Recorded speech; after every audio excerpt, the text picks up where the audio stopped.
mula naman sa 1999 animated movie ng Disney na Tarzan, ay ito naman yung ating mga naipon na laruan.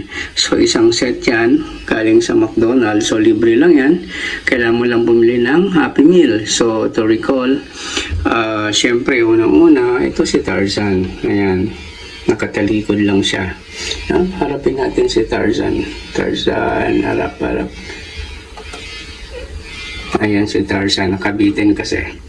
Okay, so siyempre sa likuran niya ay si Tantor. Ito yung maarting elephant, pero ang cute-cute talaga ni Tantor.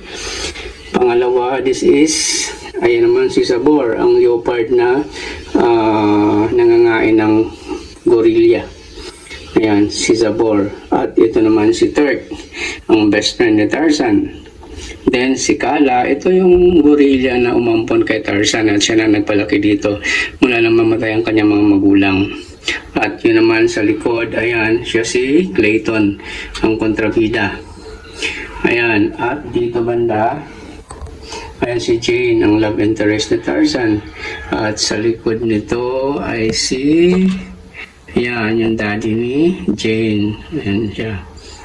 Okay, so yan yung ating naipon ng mga laruan. So ngayon, wala ka na mabibiling ganyan sa store kahit na maghalongkat ka pa.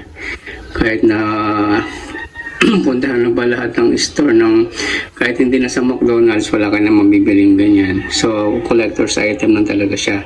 At kung makabili ka man ng mga second hand ng mga laruan na to, ang isa siguro niya na yung magkakahalaga na ng 20 Singapore dollar. Ayan. So, biruin mo yan, libre mo lang nakuha sa McDo. So, kung ilan yan, kung 20, ilan sila? 1, 2, 3, 4, 5, 6, 7. So, 7 times 2, $140. So, tumatakbo siya ng 3 to 4,000 pesos. So, ganyan na siya kamahal ngayon kung bibilhin mo sa second hand.